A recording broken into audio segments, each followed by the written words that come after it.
Welcome to Overwatch. This time we're going to be doing coaching the many on D.Va, and we're going to be doing it on a very high level game actually. You can see up top the skill rating is 3.8k, which is honestly like pretty goddamn good. If you're at 3.8k, you know what you're doing, and it's going to be, you can't really see his name very well here, but it is going to be Artie. He is one of the subs on the stream. He's lurking in chat at the moment off to the side. So yeah, it's going to be an interesting one, and I picked this one because D.Va is like very in the meta. I released a video today, literally went up today, about countering D.Va, and I'm talking about, ways to beat D.Va. D.Va swung in the meta in a really big way, and during that video I made a point of emphasizing, how did she get there? Well, defense matrix got changed, well, she got an extra hit point buff, and now she can deal really solid damage, and people can't just, backpedal away and survive no problem. D.Va's a hero that, if you play tanks, she's worth learning now. She's really worth learning now, because she is just so oppressive, she's so strong in what she does that, hey, you want to know what you're doing with her, right? And I want to know what I'm doing with her as well, pretty much as you guys. Like, she is one of my lesser played heroes. So this isn't just an exercise in like me trying to teach you. This is an exercise in also me trying to crystallize my thoughts on watching the hero from a second point of view. So what I want to do is see like what someone else is doing with D.Va and think, that works, that works, that doesn't work, that doesn't work, that works, that works, and sort of try and file it away and understand, okay, when I'm playing D.Va, my objectives are this. And so when I play her, and after we do this video, I'm going to go into the game, start playing D.Va a little bit. We'll do some quick play, and then we'll go into ranked probably, play a little bit of that. And I'll just have a good idea of like, okay, I want to do this, I want to do this. In this situation, what are my priorities? It's just understanding fully what I need to be doing with this hero and just putting her completely in context. It's not like I have all the answers here on D.Va. I think Mr. Artie is a fantastic player. I've seen him play before. He's clearly, accomplished. Like, this is a full goddamn Masters game. I think the average rating for this game is at about 3.8 to 4k. So there's some pretty good players involved here. So let's get the video started. Already we got pretty much a standard team lineup. I think the only non-standard thing in this team lineup is actually going to be YouTube. Is that him or me? That's him. This isn't the Numlocked, by the way. This is just someone called Numlock. But it's kind of an interesting thing. He's scouting out his teammates, just checking, like, what do they play, what do they do? It's something that you see quite often at the higher level. So clearly, Tracer main, whatever, they're playing Tracer. I don't mind the Tracer pick here so much. Tracer's pretty good here. The thing with Tracer is I'd like to see a Zarya just paired with her. Like, if you do have that Tracer, then consider running the Zarya, just because that Pulse Bomb combo is so potent and so strong. But if you don't have someone willing to play Zarya, then it's fine. She is a little bit out of meta at the moment as well, so that's absolutely fine. Let's crystallize what we want to do with this hero, with this lovely D.Va, as he goes through everyone's profile one by one. He's very diligent. So what is our job here? Like, just before we even begin, what is our job? What do we want to be doing? Well, we're here to be like, we're here to be tanky. We're here to protect the Ana. We're here to protect the Lucio. And to some degree, we're here to protect the Reinhardt as well. D.Va plus Reinhardt paired together very nicely, and it makes it very difficult to wear down the barrier. So if they do have like a Roadhog, you want to be stopping a lot of his projectiles coming in. If they're Soldier 76, you want to be catching Helix rockets. You don't have a Zarya, so you want to be catching Fire Strikes. Stuff like that. That's what I will be looking out for when we start this. So I want to be near the front line and just trying to catch as many of the big projectiles as possible going into Reinhardt's barrier, and then just making sure that the back line is protected, let Tracer have enough space to go out and do some damage, and follow up on any picks that Roadhog gets. First engagement begins, we instantly see that they have a Roadhog D.Va. They're pretty much like a mirror comp, but they have the Tracer. Hey, we got a sub already. That should be on your screens. Vaporspace, welcome. Thank you so much. And Overwatch Central is hosting us as well. Good timing, guys. We literally just started, so welcome. Sorry, YouTube, just bear with me while I introduce the 45 viewers carried over from Overwatch Central. Come to my gentle embrace, ladies and gents. Come into our chat as well. We will be doing a VoD review here of a 3.8k player playing D.Va, just to try and understand D.Va a little bit more, understand her a little bit more, play her a little bit better, and yeah, it should be pretty cool. There's some new emotes in the chat, so for new subs, I want to see like scrub hype, and then for like older subs, it's just hype. Like, they lose the scrub after two months. Anyway, so doing a good job. Like, this is where we want to be, protecting that. That's just Tracer being greedy.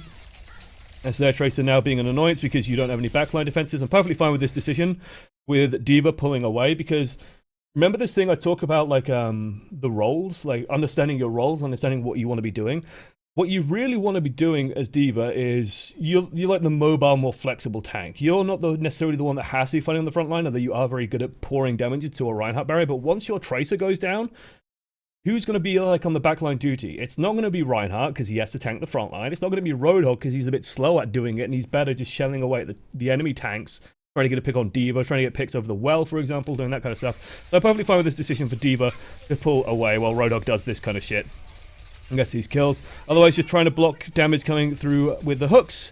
And yeah, like so far we're doing okay. Overwhelm the Tracer, down to goes. A little bit of voice chatter going on, absolutely fine. And like in these instances, oh, that clutch hook, Jesus, that clutch hook just saved the Lucio so much. Like, I want to be able to just keep my defense matrix as much over Roadhog as possible. When you do hook, you can have an opportunity to try and block that damage coming in. The fight's pretty much winding down, it's pretty much over. Perfectly free to go and hunt down the Lucio, as long as you back up immediately. One thing I will comment on now, I think, there is an umbilical, okay, in this game. An umbilical cord between you and Ana. And this is true for any tank, okay? Just imagine an umbilical cord between you two, because it is so important that you two work together and that you always keep Ana's line of sight in mind. So, for example, stepping to the left here, you probably just moved out of Ana's line of sight. Now we're pulling back, now we're more into Ana's line of sight. The Reinhardt's probably blocking it. Tracer gets a good bomb in. Not much we could do about that. There is like a general concept of trying to keep in mind what Tracer is doing. Another good hook there. I think that catches the D.Va. Yes, it does. That Roadhog is on fire. There is kind of a general concept of trying to keep track of what the enemy Tracer is doing and her ultimate charge, but I think we had no good way of knowing that she had a pulse bomb. She just came in from behind, dropped it instantly, and got some kills. So, not too much of a big deal. Roadhog sleeping. Any idea where?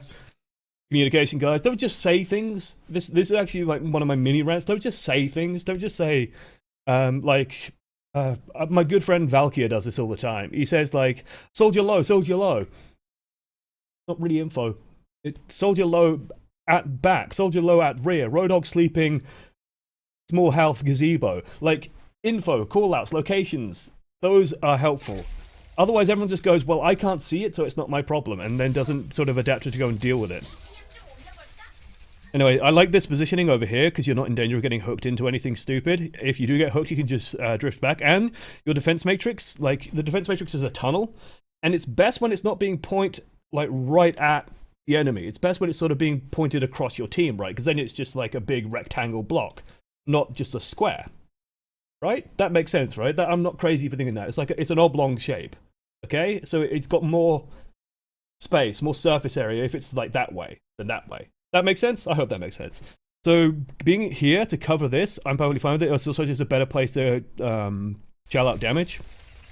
So this positioning I like. You are a bit vulnerable from this, but hey, Reinhardt's here. You can just back up nice and safely there to come into this kill box.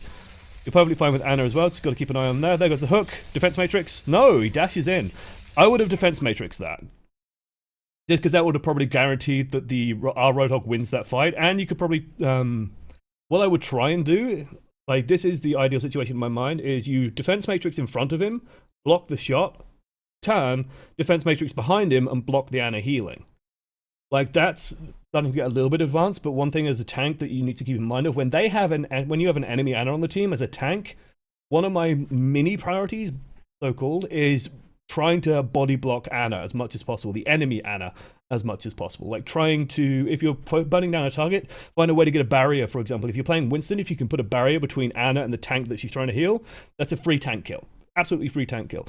As D.Va, defense matrix shuts Ana down completely. Like, snapping a biotic grenade at the air is one of the most aggravating things in the world as an Ana main, and yeah, it's just really, really effective.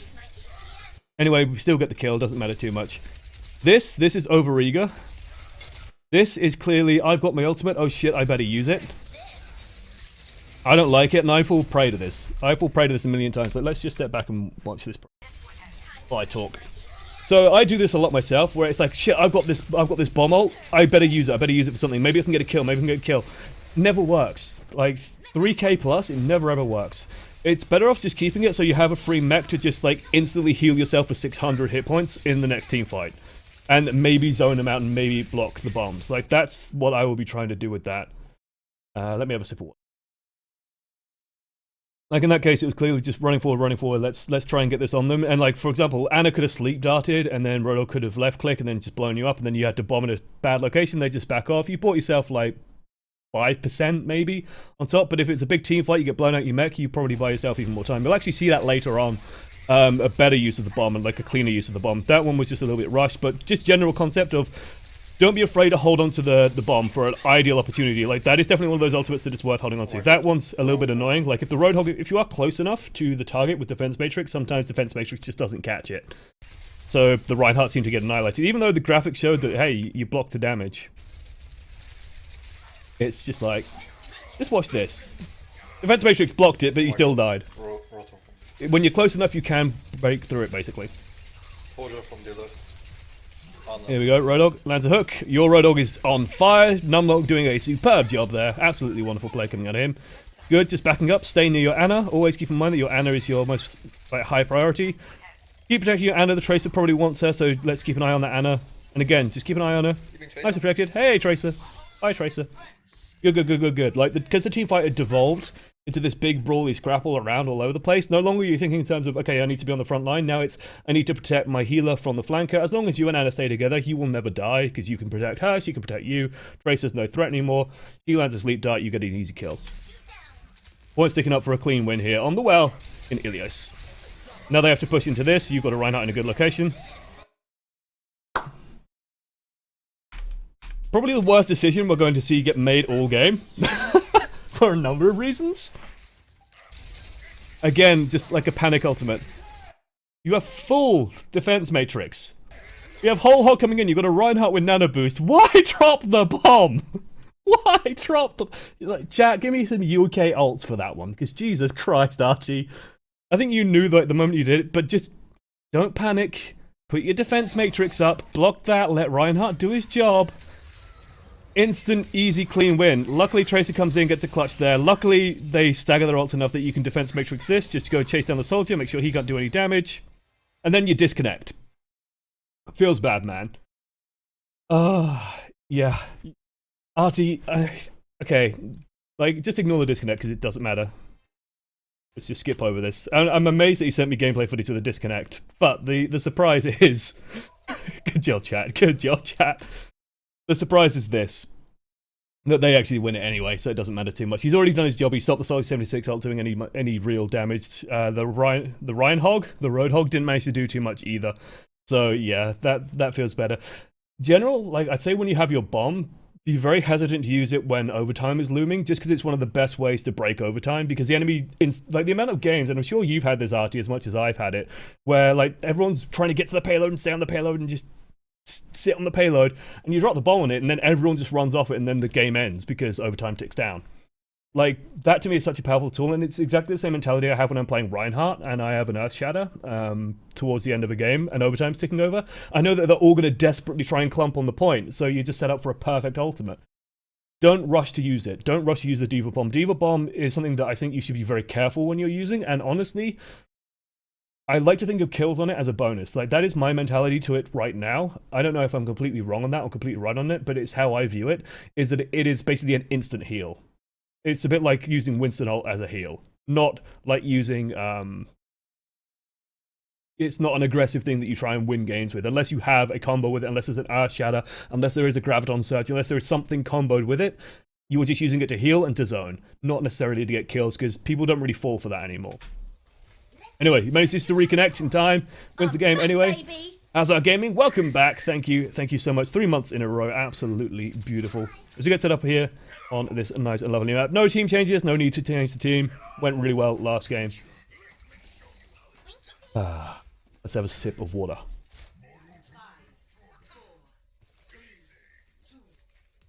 I think, like, in general, the decision making is absolutely superb. Like, I think the play is fine. I think that just the ultimates are a little bit rushed, and he even said in like the email, I actually intentionally kept it open, that you don't play much D.Va. You play D.Va, starts out triple tank comp. I have some trouble finding my purpose in the team other than chasing the occasional trace and deleting damage with the Matrix. Honestly, pretty much all you need to do in this game. Help Reinhardt protect the front line a bit, and then go stop Tracer from doing anything meaningful. Instant win. Yeah, I like this positioning, good aggressive positioning. They have a Zarya now, so you've got to have to be a little bit more careful about being too aggressive. That said, this Zarya's run forward.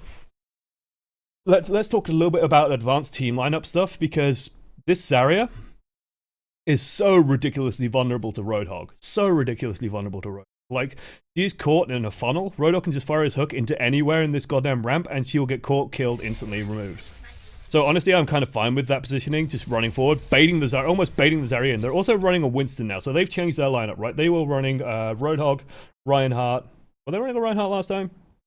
I think they were. But anyway, they changed to like the Winston and the Zarya, so they've completely changed away. I do not like Winston into D.Va. He's going to cause us some issues later on. He's going to cause us some problems. But he's not very good against D.Va. He's not very good against D.Va because you blow through 600 hit point barriers in no time at all, and he kills you in like 3 years' time. I would have preferred they kept the Reinhardt. Again, just stay behind the Reinhardt barrier, support Reinhardt's tanking, and then go back, support your tanks. Make sure that they can't just get onto your supports and kill them easily. And again, this is just perfect, in my mind. You've managed to keep the point alive as well. Point's not contested. Blown out a mech. Absolutely fine. Mini D.Va, now you just fall back to the backline, but this is where Winston becomes a problem. But you do the right thing there. Unfortunately, it doesn't quite work out. But the right thing to do in that kind of situation, if you are in that kind of situation, this is also true for supports. This is true for Tracer. This is true for pretty much everything. With low hit points is, if you have something like a Winston Chaser, you just run towards the Reinhardt. The same is true for like a nano boosted Genji. Run to the Reinhardt.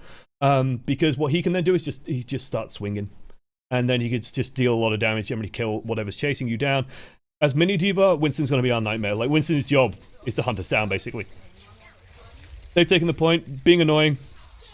Like, in this situation, you're fine keeping the Bunny Blaster out. There was a lot of controversy, a lot of argument and discussion in the comments, which I kind of like, you know, seeing anyway as a content creator, about, like, I made a statement in my How to Counter D.Va saying that if you do get demeched as D.Va, you should be thinking about how fast can I get my mech back and should I suicide? And, like, you know, literally just jumping off the edge of the cliff because you're playing D.Va. What are you doing? You scrub meta picking Shitlord. No, lol. You want to be in the mech. You want to be in the mech as soon as possible. Like, the Bunny Blaster, the Stinger here, I guess, is absolutely fine. It's a decent weapon. It's really, really solid in terms of its damage output. Great for zoning people back. Great for disrupting Widowmakers and stuff as well. I love spamming Widows down with it. But it doesn't help your job. And so you're just going to be looking for ways to get the mech back as soon as possible. 15 health, we just dropped too low. Unfortunately, don't manage to get it back in time. Don't get the angle on it. But we'll be talking about, like, when to suicide, when to keep D.Va, when to save like as Mini D.Va, Baby D.Va, that kind of thing later on. In that situation, like, it's sort of bad news bears, but again, there's nothing much we can really do in that situation aside from trying to stay alive as long as possible. They've just dropped a shitload of ultimates, backing up, perfectly fine. They nano boosted D.Va. I'm not keen on nano boosting D.Vas, but whatever. Like, they've managed to do it. We have Anna giving a little bit of comms. Tracer just nipping in and out. We just want to give Tracer a little bit of cover, but not too much. We want to be careful that we're not taking too much damage. We're just blocking away, blocking away. Good positioning here with the line of sight. Just got to be careful of this with the Winston jumping in. Luckily, we should be able to kill this very quickly because we've got a Roadhog here as well. And we've got the Anna instantly coming in behind us. Let's break it down. Good. Bomb. We'll just zone them out, stopping them doing too much. They don't have any way of stopping this because Winston's dead. I like that bomb. Let's talk about this bomb. Let's talk about this bomb. So Winston's just died. The barrier's gone down. You know that they only have one barrier on the team. To get in here and fight this, they have to run into the bomb's line of sight. So basically, no one wants to be the guy getting caught out. With the sound barrier up as well, this has basically saved your entire team. Correct decision. Now, that was a good use of the bomb. You didn't get any kills, but you've just saved your team, like as a defensive ultimate. And now you can do a counter punch because they've also blown not sound visor, tactical visor. Couldn't get any value off the bat. Mini D.Va almost got the kill on that. Fun fact, by the way, the knockback on D.Va, the ramming effect on D.Va does 25 damage, so always keep that in mind. Behind us? Just general advice. Again, good thing there. And behind us it gets called, you turn around, you go and help with the soldier. Perfect. You don't need to be the frontline guy because you've got Roadhog and Reinhardt dealing with that. The fight's already kind of devolved and spread all over the place anyway, so yeah, you should be the guy being flexible at this stage. Helping hunting down Winston, perfectly fine. Might be a little bit over-eager, but kind of fine with it as well. Hunting down D.Va. This is really good for your team, this situation here. So, let's talk about this situation. So, during some point during all of this, D.Va gets demeched, and she's just lurking around. This is sort of the situation I'm talking about. Like, D.Va's outside of a mech. She's doing nothing at the moment. She doesn't have enough damage to kill Roadhog. She doesn't have enough damage to kill D.Va. She can kind of irritate the Tracer, but probably won't be able to kill her. But their team can't attack until she gets back in her mech. So, if you buy as much time as possible with her in this step, and then manage to kill her, like, now, you've just bought an extra 3-4% in terms of your victory condition. Unfortunately, she does manage to get back in. Bad news bears. But even then, like, that's very little difference between that and her just going and respawning. And honestly, your team might have just paid off even better just because you've got more ultimate charge in your support. Your Lucio needs to build up sound barrier again, so she gains very little, you gain a lot. And this is the issue with like mini D.Va. Let me have a sip, actually, while we just keep... Here we just want to be careful. This is perfectly fine. This is good, this is good. Like, no incorrect decisions here. Nano boosted Winston, it's just a bit irritating. Honestly, the fact that he's focusing you is perfectly fine. This is where I'd be thinking about the bomb. But we do have the tac visor coming up. They've done a really good job of actually managing to not stop you there. I'd be considering getting to the point. Excellent ram on the Zarya. Beautifully done. Okay, and they've just used all the resources. Winston's dead. Now I'm thinking save the bomb. You don't need it. Let's keep Mini D.Va alive as long as possible. Nope, the team just goes and murders her. The technically correct thing to do, like the pro level play here to do, would be to just leave her like a good 5, 6, 7 seconds. The longer you leave her in this step and then kill her, the more percentage points you've just bought. You can't see it very well, but they are like twice as high on percentage points, so you could have got another 3, 4% out of that. Just by leaving her alive, because she's not going to kill anyone. Like, she can't burst anyone down as Mini D.Va. She can't certainly burst anyone down faster than Ana can heal them. So it's like, she's no threat. Leave her alive. Kill her in your own time. And then when she does die, she has to go and respawn, and it takes even longer. Again, desperation ultimate. You do manage to sort of boop the Zarya on the back, but she just gets away and heals up. Again, I don't like that habit, and I think like that's a habit I have as well. I see myself doing that, and like watching someone else do it is equally painful. Just, you've covered it enough already. We don't need to go over it again. Just hold on to those ultimates. Use them a little bit more tactically. Here, I think you're being greedy. This, I think it's a situation where it's like, oh, there's a cliff here. Zarya's sort of caught in the choke. I can just go in. You're on half hit points. You've just broken line of sight with the support. Down you go. Instant. Remember the umbilical. Remember that Ana is there. Ana is literally sat back watching you. She wants to heal you. She wants to heal you more than anything because that gives her free nano boost. Winston's now tunneling the shit out of your supports. You can't do anything about it because we're a mini-va. So all you can kind of do is try and clobber him. You do get him pretty low, to your credit, but then he just jumps off, gets healed by Ana, and it's perfectly fine. It's one of those situations where it's just a bit too greedy. Just rein it in a bit. You don't need to charge forward, especially into a team with Winston, with Zarya, and I think they still have the Roadhog, don't they? Just unnecessary risk. No, they have a D.Va, they don't have a Roadhog. If they had a Roadhog, it would have been a really bad idea. Here again, this to me is a bit over-aggressive. You've broken line of sight because there's a big wall between you and Ana, so you have to be a bit careful. Luckily, they're not focusing you or anything. And luckily, you get slept. Luckily, you get picked up once again. Now, if this comes out, you should be perfectly fine to just run in there. You do get the kill on Lucio, but meanwhile, Soldiers just killed your entire team. And they didn't even need to use the nano boost for it. Now you're stuck on your own. Let's go over this fight. So this to me is like a bit of confusion about what your role is on the team, what your job here is. It starts out bad because Ana's dead, so you're kind of screwed, but you've got to go in anyway. Like this, I imagine, is what you're really thinking is, we have to make a push right now because if we don't get on the point, we're going to lose in overtime. Which is kind of true. Your team needs to be pushing aggressively, but you need to be there to facilitate that push because there's just nothing protecting anyone. I think they get caught in a Graviton and Soldier just kills everyone anyway. But you could have been there to catch the Graviton. Just a little bit rushing it towards the end, I guess. You had a little bit more time. Let Tracer worry about getting on the point and contesting for overtime, then let yourself worry about getting the team into position afterwards. It happens, though. Clean enough game. And I have noticed, by the way, that someone on the enemy team is called Josh. It's very distracting watching Josh die over and over again. Soldier goes in for the desperation move, doesn't work. Happens.